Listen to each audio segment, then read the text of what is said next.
La date indiquée n'est pas la bonne, mais je vais quand même rester.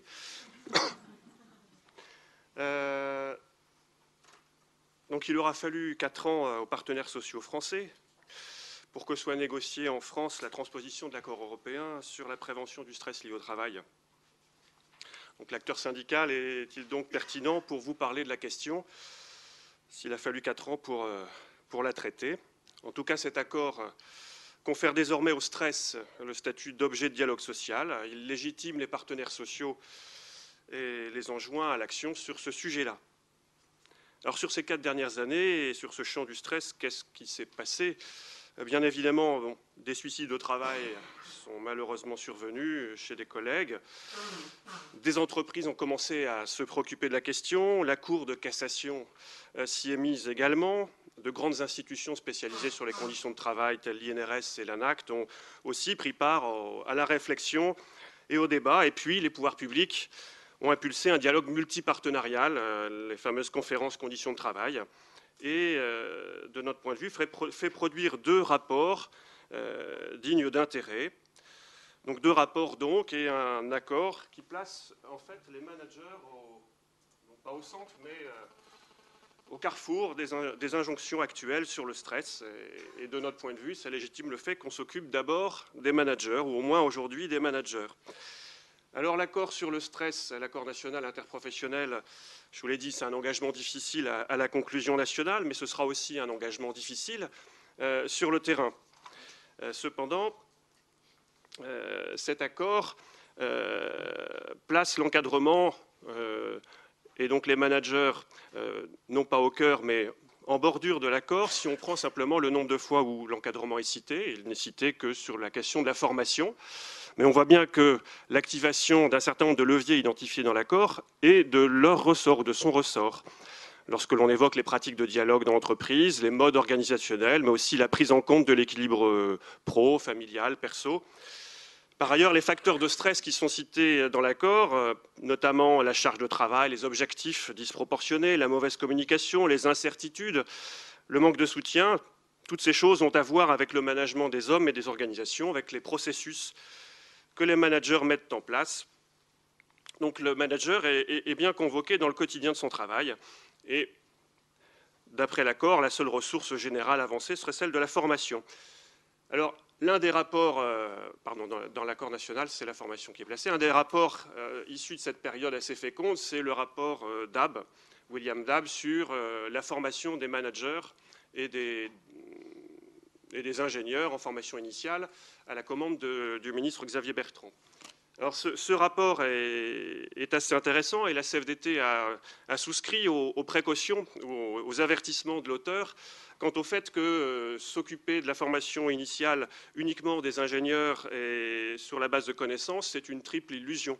Comme si on pouvait simplement, sur ce sujet-là, ne former qu'en formation initiale et pas en formation continue, comme s'il ne faudrait s'intéresser qu'aux connaissances et pas vraiment aux compétences de mise en œuvre, comme si seules les écoles d'ingénieurs et de commerce formeraient finalement les managers de demain, alors qu'on sait que la part des futurs cadres ou encadrants sont issus de l'université en grande partie.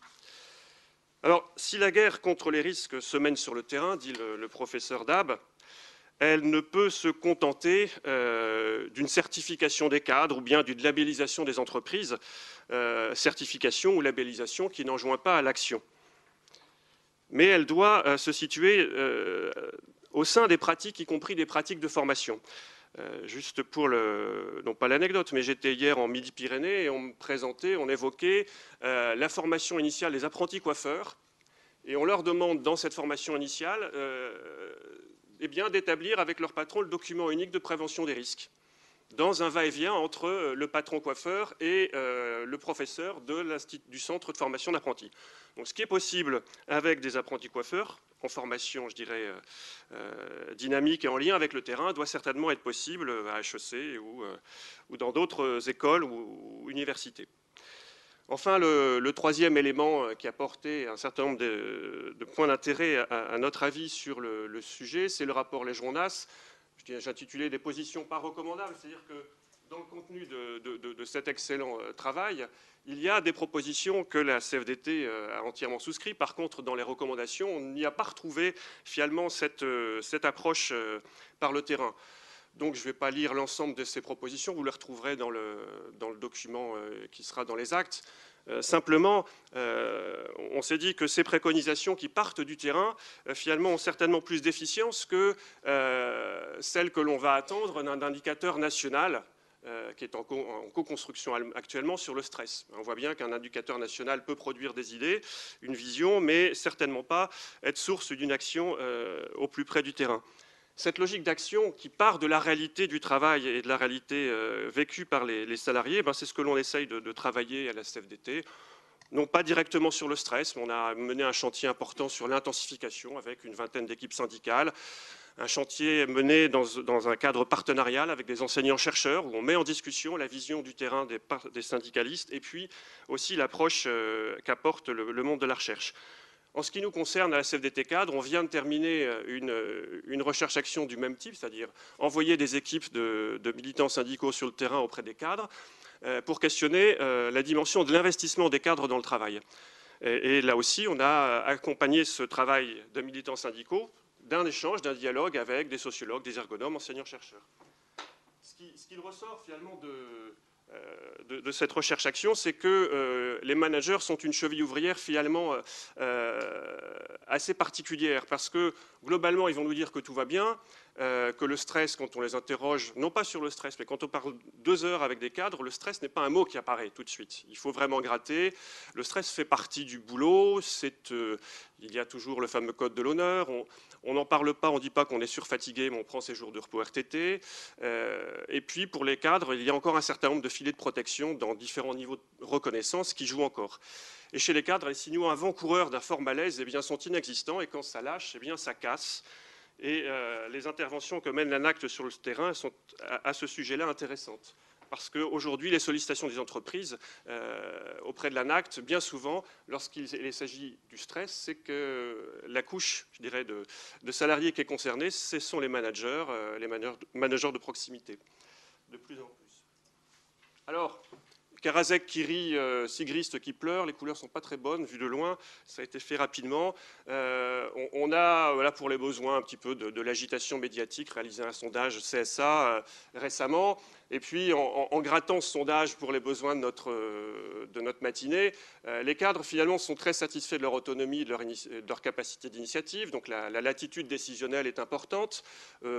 Les contraintes psychologiques de temps de travail, de charge de travail, ça va encore. Donc, du côté du modèle de Karasek, c'est pas trop mauvais. Par contre, les cadres sont très soucieux et beaucoup moins satisfaits de tout ce qui est du domaine de la reconnaissance, que ce soit la rémunération, l'évaluation et l'évolution. Donc on a des personnages ambigus qui ne placent pas le stress pour ceux qui sont satisfaits comme un dossier prioritaire pour eux. Mais quand ça ne va plus, quand ils sont insatisfaits de leur travail, le stress apparaît comme le premier dossier prioritaire à traiter.